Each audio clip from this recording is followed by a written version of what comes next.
Hello everyone, welcome back to my channel. आज की इस वीडियो में मैं आपको बताऊंगा कि आपको कौन सी कार परचेज करनी चाहिए, पेट्रोल या डीजल, आपकी रनिंग के हिसाब से। जैसे आपने कार चूज कर ली, लेट्स एग्जांपल ले लेते हैं, आपने होंडा अमेज परचेज करनी है, तो आपने अब कैसे आप डिसाइड करें कि आप पेट्रोल कार आपके लिए सही है या डीजल। तो पर डे रनिंग के हिसाब से और पेट्रोल डीजल के प्राइस के हिसाब से मैंने प्रॉपर आपको आगे वीडियो में कैलकुलेशंस करके दिखाई है कि आपको कौन सी कार लेनी चाहिए अगर आपकी इतनी पर्टिकुलर रनिंग है। और मैंने कंसिडर करा है आज जिस दिन मैं रिकॉर्ड कर रहा हूँ उस दिन के पेट्रोल डीजल के प्राइसेस वो आप उस टाइम चेक कर सकते हैं। तो आप अपनी कार के लिए भी कैलकुलेट कर सकते हैं कि आपके लिए आपको कौन सी लेनी चाहिए, पेट्रोल लेनी चाहिए या डीजल। तो चलते हैं अब हमारे कंप्यूटर स्क्रीन की तरफ। मैं आपको वहाँ पे सारी कैलकुलेशन वगैरह सारी डिटेल में आपको वहाँ पे शो करूंगा। स्टार्ट करते हैं हम। यहाँ पे मैंने डिटेल जो है सारी यहाँ पे मेंशन कर रखी है, सारी कैलकुलेशन वगैरह सब यहीं पे मेंशन कर रखी है, जिससे आप कैलकुलेट कर पाएंगे कि आपको पेट्रोल कार लेनी चाहिए डीजल। तो यहाँ पे मैंने एक एग्जांपल लिया कि जैसे मैं परचेज करने जा रहा हूँ होंडा अमेज, और मेरी पर डे की रनिंग है 80 किलोमीटर की, और मैंने कार को रखना है 5 साल के लिए, और मैंने लोन कराया है कार पे 5 साल का। ये सब कंडीशन मैंने लेके चली है, और जो लोन का रेट ऑफ इंटरेस्ट है वो मैंने लिया है 11% पर एनम का। तो यहाँ पे मैंने कैलकुलेट करके दिखाया दिल्ली के प्राइजेस वगैरह लेके, जो लेटेस्ट आज जिस दिन मैं रिकॉर्ड कर रहा हूँ उस दिन के पेट्रोल डीजल के प्राइस को लेके, और कार को प्राइस ऑन रोड प्राइस को लेके क्या डिफरेंस वगैरह आता है कि आपको पेट्रोल लेनी चाहिए या डीजल लेनी चाहिए। सारी डिटेल्स मैंने इस वीडियो में अच्छे से एक्सप्लेन करी है। अगर आप वीडियो देख रहे हैं तो एंड तक जरूर देखिएगा, वरना आपको समझ नहीं आएगा, आपको बहुत मुश्किल लगेगा ये देखने में। पर मैं आपको बिल्कुल ईजी लैंग्वेज में, बिल्कुल ईजी वे में आपको ये समझाने वाला हूँ, ताकि आप भी जब कोई भी कार परचेज करने जा रहे हैं तो आप अपने लिए ये चीजें कैलकुलेट कर पाए कि आपको पेट्रोल लेनी चाहिए डीजल, ताकि आपको अगर आप डीजल ले लो, आपकी वो रनिंग नहीं है, जो आपने इन्वेस्टमेंट करी है वो आप नहीं सेव कर पाए, तो आपको वो एक तरीके का लॉस होगा। तो वो लॉस आपको ना हो, तो इसलिए तो स्टार्ट करते हैं। तो यहाँ पे मैंने अमेज का एग्जांपल लिया है। तो यहाँ पे सबसे पहले मैंने ऑन रोड प्राइस लिखा है दिल्ली का अमेज का, petrol top variant manual VX MT का, और VX हमने डीजल MT का, दोनों के प्राइसेस लिख दिए यहाँ पे। दोनों के 8,88,000 पेट्रोल है और डीजल का 10,46,000 है। तो इसका हमने पहले डिफरेंस निकाल लिया। डिफरेंस यहाँ पे आता है 1,58,122। मतलब डीजल कार अगर हम परचेज करते हैं डीजल अमेज को पेट्रोल की बजाय, तो हम इतना अमाउंट जो है एक्स्ट्रा पे कर रहे हैं। तो यहाँ पे हमने अजम्पशन ले ली कि हमने 5 साल का लोन किया है, रेट ऑफ इंटरेस्ट हमारा 11 का है, ये मैंने आपको पहले बता दिया, और हम कार को ओन करते हैं 5 साल के लिए। 5 साल के लिए हम अपने पास कार रखते हैं, फिर हम आगे सेल आउट कर देंगे। तो यहाँ पे अगर हम देखें, जो हम एक्स्ट्रा अमाउंट यहाँ पे कर रहे हैं, जो हम लोन कराएंगे पेट्रोल गाड़ी के अलावा डीजल पे, तो हम इस इतना अमाउंट पे, और रेट ऑफ इंटरेस्ट लोन का अमाउंट भी, इंटरेस्ट भी देना पड़ेगा। तो मैंने यहाँ पे कैलकुलेट कर लिया 48,155। तो मैंने ये कैसे कैलकुलेट किया, आप गूगल पे लिख सकते हैं कार लोन EMI कैलकुलेटर, आपको इजीली मिल जाएगा। तो यहाँ पे जैसे मैंने गूगल पे लिखा तो मेरे पास एक्सिस बैंक की वेबसाइट आ गई। तो यहाँ पे मैंने अपनी लोन अमाउंट डाली, जो एक्स्ट्रा अमाउंट थी, जो ये वाले अमाउंट डालनी है हमने, रिमेनिंग जो हमारी जो एक्स्ट्रा पे कर रहे हैं डीजल के लिए, तो मैंने यहाँ पे वो अमाउंट डाल दी 1,58,122। रेट ऑफ इंटरेस्ट 11 का है, और टेन्योर जो है टाइम हमारा लोन का 5 ईयर्स है। यहाँ पे एंटर प्रेस करते हैं तो यहाँ पे जो है मेरा इंटरेस्ट अमाउंट आ गया, जो मैं पे करूंगा बैंक को जो लोन के लिए 48,155। तो ऐसे मैंने यहाँ पे कैलकुलेट कर लिया ये अमाउंट। अब चलते हैं वापस हम वहीं पे। तो यहाँ पे आप अपने लिए भी ऐसे कैलकुलेट कर सकते हैं। नेक्स्ट अगर हम पॉइंट कंसिडर करें तो नेक्स्ट है मेंटेनेंस कॉस्ट। तो हम सबको पता है कि मेंटेनेंस कॉस्ट डीजल कार की जो है ज्यादा होती है पेट्रोल कार से, क्योंकि जनरली क्या होता है कि डीजल कार में एक तो इंजन ऑयल भी ज्यादा डलता है पेट्रोल कार से, ऑयल फिल्टर वगैरह, बाकी पार्ट्स वगैरह भी कुछ थोड़े बहुत महंगे होते हैं, लेबर चार्जेस ज्यादा लगती है। तो हम यहाँ पे एज्यूम कर लेते हैं कि मेंटेनेंस कॉस्ट जो डीजल और पेट्रोल कार का डिफरेंस है, मतलब डीजल कार जो है मेंटेन करने का पर सर्विस 1,000 रुपीज हमें ज्यादा स्पेंड करना पड़ता है।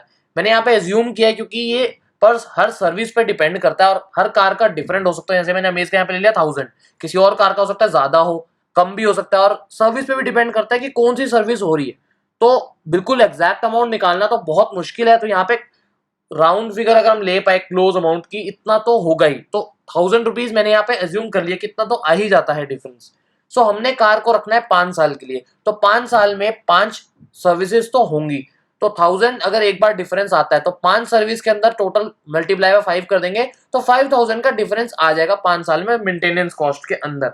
यहाँ पे अगर हम टोटल कॉस्ट निकालें कि अगर हम डीजल कार परचेज करते हैं और उसको रखते हैं अपने पास 5 साल के लिए, तो हम कितना अमाउंट जो है पेट्रोल कार से एक्स्ट्रा देते हैं। पहले तो हमने ऑन रोड प्राइस पे जो डिफरेंस था वो मेंशन कर दिया, फिर उसमें ऐड करा जो हमने इस अमाउंट पे लोन इंटरेस्ट एक्स्ट्रा दिया वो ऐड करा, फिर हम मेंटेनेंस कॉस्ट पे जो एक्स्ट्रा अमाउंट स्पेंड कर रहे हैं हमने वो ऐड करा। सो टोटल यहाँ पे अमाउंट हो जाती है 2,11,277 रुपीज। सो ये अमाउंट जो हमने ज्यादा स्पेंड करी है डीजल कार परचेज करते हैं पेट्रोल कार को छोड़ के, जो कि हमने आगे जाके रिकवर करनी है और इससे ज्यादा अमाउंट रिकवर करना है। बल्कि 2,11,000 तो हमने एक्स्ट्रा स्पेंड करा है, वो तो हमने जो स्पेंड किया था वो वापसी आएगा, उसके बाद जो आप और सेव करोगे तो वो आपका प्रॉफिट होगा, फायदा होगा। जो आपने डीजल कार परचेज करी जो जिस फायदे के लिए, वो आपको फायदा उसके बाद जाके होगा। तो वो हमने कैलकुलेट करना है कि हम अगर पेट्रोल लें या डीजल कौन सी लें, हम सेव करते नहीं करते अगर हम डीजल कार परचेज करते हैं तो यहाँ पे मैंने पेट्रोल और डीजल के प्राइस मेंशन कर रखे हैं। जिस डेट को मैं रिकॉर्ड कर रहा हूँ उस दिन के प्राइसेस हैं ये दिल्ली के, स्पेशली दिल्ली में जो है ज्यादा चल रहा है प्राइस जो है। तो पेट्रोल का प्राइस है 80.43 लीटर और डीजल का प्राइस है 80.53 लीटर। पेट्रोल जो है 10 पैसा सस्ता है डीजल से आज की डेट में दिल्ली के अंदर। ये जो है पहली बार हुआ है डीजल जो है इतना महंगा हो गया। मतलब पहले तो डीजल जो है पेट्रोल से सस्ता हुआ करता था कुछ रुपए, अब तो डीजल से कुछ पैसे ज्यादा हो गया है। तो यहाँ पे अब नेक्स्ट हम बात करें एजम्पशन वगैरह की, जो माइलेज है, जैसे कि अमेज पेट्रोल की हम माइलेज ले लेते हैं 12 किलोमीटर पर लीटर की हमें माइलेज दे देगी सिटी में, और डीजल की लेके चले तो डीजल की हमें 15 की माइलेज मिल जाएगी। और पर डे रनिंग मैं मान रहा हूँ कि मेरी पर डे रनिंग अगर है 80 किलोमीटर, तो यहाँ पे आपने अपनी वैल्यूज इनपुट करनी है कि जो आप कार परचेज करने जा रहे हैं उसकी क्या माइलेज है, क्या उसमें माइलेज मिलेगा और आपकी पर डे की रनिंग कितनी है, आपने यहाँ पे वो डालना है। अगर मैं यहाँ पे 80 किलोमीटर डाल दूं कि मेरी रनिंग है 80 किलोमीटर, तो मुझे कौन सी परचेज करनी चाहिए, पेट्रोल डीजल, उसका हम आगे जवाब निकालेंगे। तो यहाँ पे मैंने अगर रनिंग निकाली पर मंथ की, जैसे मेरी पर डे 80 किलोमीटर अगर मैं ड्राइव करता हूँ तो एक महीने मान लो मैंने 30 डेज लगा लिया एवरेज कि 30 डेज होते हैं पर मंथ में, तो 80 इंटू 30 अगर हम करें तो यहाँ पे हमारी टोटल अमाउंट आ जाएगी 2400 किलोमीटर। मतलब पर मंथ में 2400 किलोमीटर जो है कार को चलाता हूँ, मेरी ड्राइव होती है इतनी। तो आगे अब हम कैलकुलेट करते हैं कि अगर हम पहला हम कंसिडर करते हैं पेट्रोल, अगर हमारी रनिंग 2400 किलोमीटर पर मंथ की है, पर डे की 80 किलोमीटर है, तो अगर हम पेट्रोल कार परचेज करते हैं तो हम कितने पैसे जो है स्पेंड कर देंगे पेट्रोल के ऊपर। तो पहले हम कैलकुलेट करते हैं कितना पेट्रोल जो है हम स्पेंड कर देंगे एक मंथ में। तो यहाँ पे 2400 हमारी टोटल रनिंग थी, उसको हम डिवाइड कर देते हैं कार की एवरेज पेट्रोल की कितनी है अमेज की 12। तो यहाँ पे हमने डिवाइड करा तो हमारे पास आ जाता है 200 लीटर्स। मतलब हम 200 लीटर्स जो है स्पेंड कर देंगे 1 मंथ के अंदर, इतना पेट्रोल। तो हम इस पेट्रोल की कॉस्ट निकालें पर मंथ की, तो हमने 200 को मल्टीप्लाई कर दिया पेट्रोल की कॉस्ट से, 80.43 पर लीटर अमाउंट था, तो यहाँ पे हमने मल्टीप्लाई कर दिया तो हमारे पास टोटल आ गया पेट्रोल का खर्चा पर मंथ का 16,086 रुपीज। इतना हम पेट्रोल खर्च देंगे अगर हम अमेज पेट्रोल लेते हैं और हमारी इतनी रनिंग है। सो टोटल अगर हम 5 साल जैसे हम कार को रखेंगे, मैंने आपको जैसे पहले बताया 5 साल को रखते हैं, तो 5 साल में हम कितना टोटल पेट्रोल पे पैसा स्पेंड कर देंगे कि अगर हम इतनी ही अमाउंट लेके चल रहे हैं, जैसे पेट्रोल डीजल की अमाउंट है वो हम वही लेके चल रहे हैं। यहाँ पे एक बात नोट करने वाली, क्योंकि एग्जैक्ट तो बिल्कुल हम कैलकुलेट नहीं कर पाएंगे, सो इतनी हम लेके चलते हैं, थोड़ी बहुत ऊपर नीचे होती रहती है, इतनी हम लेके चले। तो यहाँ पे जो अमाउंट हम मल्टीप्लाई कर देते हैं, अब इस पर मंथ जो हमने पेट्रोल पे खर्चा कर रहे थे उसको हम मल्टीप्लाई कर देते हैं 60 से, क्योंकि 5 साल में 60 मंथ होते हैं, 60 मंथ्स होते हैं। सो टोटल अमाउंट आ जाएगी हमारे पास यहाँ पे 9,65,160 किलो आ जाता है अमाउंट। तो यहाँ पे इतना पैसा हम जो है पेट्रोल पे खर्च कर देंगे अगर हम अमेज पेट्रोल लेते हैं और हमारी इतनी रनिंग है। यहाँ पे मैं दोबारा रिमाइंड करना चाहूंगा कि पेट्रोल डीजल के प्राइस जो है मैं सेम लेके चलूंगा 5 साल के लिए, एक ही अमाउंट। क्योंकि ज्यादा बहुत बढ़ता है, कभी कभी होता है कि बहुत ज्यादा बढ़ जाए, थोड़ा बहुत फ्लक्चुएशन होती है, तो हम वो बिल्कुल एग्जैक्ट तो कैलकुलेट नहीं कर पाएंगे क्योंकि हमें फ्यूचर का पता नहीं कि कितना आगे पेट्रोल डीजल का प्राइस होने वाला है। तो अब कैलकुलेट करते हैं डीजल का। अगर मैं अमेज डीजल लेता हूँ इतनी रनिंग में, तो मैं कितना डीजल वगैरह कितना पैसे उस पर खर्च दूंगा। तो पहले नंबर ऑफ लीटर्स निकाले थे, कितना डीजल जो हम पर मंथ स्पेंड कर देंगे। टोटल रनिंग हमारी 2400 डिवाइड करती है उसकी एवरेज से, 15 की एवरेज, तो अमाउंट आ जाती है 160 लीटर्स। मतलब 160 लीटर्स हम पर मंथ डीजल खर्च देंगे अगर हम अमेज डीजल लेते हैं। इसकी अगर हम कॉस्ट निकाले डीजल की पर मंथ की, तो 160 लीटर हम खर्च देते हैं पर मंथ और डीजल का प्राइस है 80.53। सो टोटल अमाउंट आ जाती है 12,800 रुपीज। मतलब इतने पैसे हम खर्च देंगे पर मंथ अगर हम डीजल अमेज लेते हैं। वहीं हमने जो पेट्रोल अमेज की बात करी तो वहां पे अमाउंट आया था 16,000 समथिंग। तो यहाँ पे ये कम आ रहा है फिलहाल। अगर हम 5 साल के लिए निकालें, अगर हम 5 साल के लिए डीजल की कॉस्ट निकालें हम कितना स्पेंड कर देंगे, तो वही जो उसकी अमाउंट आई थी पर मंथ की 12,800 मल्टीप्लाई बाय 60, 5 साल में 60 मंथ्स होते हैं, तो टोटल अमाउंट आ जाती है 7,68,000। तो ये अमाउंट जो है यहाँ पे कम आ रही है। पेट्रोल से। तो हम अगर अब इसका डिफरेंस निकालें, जो हमारे पेट्रोल और डीजल के कॉस्ट अगर हम निकालें यहाँ पे जो हमने कैलकुलेट करी अभी ऊपर, उसका डिफरेंस निकालें 965 जो हमारी पेट्रोल की कॉस्ट आई थी अगर हम पेट्रोल हमें लेते हैं, माइनस जो हमारी डीजल की कॉस्ट आई थी 768 अगर हम डीजल कार लेते हैं, तो डिफरेंस आता है 1,97,160 रुपीज। मतलब कि अगर हम डीजल कार यहाँ पे लेते हैं तो हम इतना अमाउंट सेव कर रहे हैं, 1,97,000 हम सेव कर रहे हैं।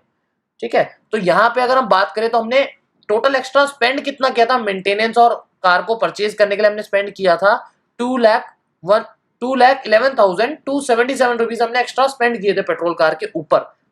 तो यहाँ पे अगर हम डिफरेंस निकालें उस अमाउंट का और जो हम अमाउंट यहाँ पे सेव कर रहे हैं 2,11,277 माइनस 1,97,160 जो हमने सेव करा, तो यहाँ पे अमाउंट आ रहा है 14,177। सो यहाँ पे इस कंडीशन में यहाँ पे हमें लॉस हो रहा है 14,000 का, यहाँ पे हमें लॉस हो रहा है अगर हम डीजल कार परचेज करते हैं तो, क्योंकि जो अमाउंट हमने डीजल कार के लिए एक्स्ट्रा पे करी है पेट्रोल कार के ऊपर, वो अमाउंट ही हम रिकवर नहीं कर पा रहे हैं, 14,000 लॉस में जा रहे हैं। तो हमने फायदा तो करा ही नहीं कुछ, बल्कि लॉस ही कर दिया। जो अमाउंट हमने एक्स्ट्रा स्पेंड किया था हम पूरा का पूरा वो ही रिकवर नहीं कर पाए। सो यहाँ पे हमारे लिए डीजल कार नहीं बनी, हमारे लिए बनी है पेट्रोल कार। अगर आपकी ये कंडीशन है और 80 किलोमीटर से मेरी रनिंग है तो मुझे यहाँ पे हमें पेट्रोल परचेज करनी चाहिए।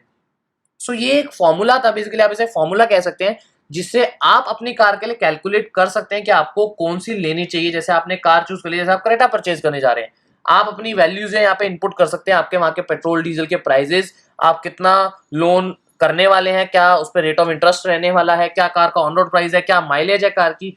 तो आप अपने लिए इस तरीके से कैलकुलेट कर सकते हैं कि आपको आपकी रनिंग जैसी जितनी भी होगी वो आप इनपुट करके कि आपको पेट्रोल कार लेनी चाहिए या डीजल। क्योंकि अगर आप डीजल कार ले लेते हैं और आप जो आपने इन्वेस्ट करा एक्स्ट्रा अमाउंट वो आप नहीं रिकवर कर पाते, तो उसका कोई फायदा ही नहीं हुआ डीजल कार लेने का, तो आपको पेट्रोल लेनी चाहिए थी। तो इसीलिए ये कैलकुलेशन मैंने एक तरीके से फॉर्मूला निकाल के दिया है, आप इससे कैलकुलेट कर सकते हैं ताकि आप अपने ऐसे पैसे जो है वेस्ट ना करें, लॉस आपको ना हो।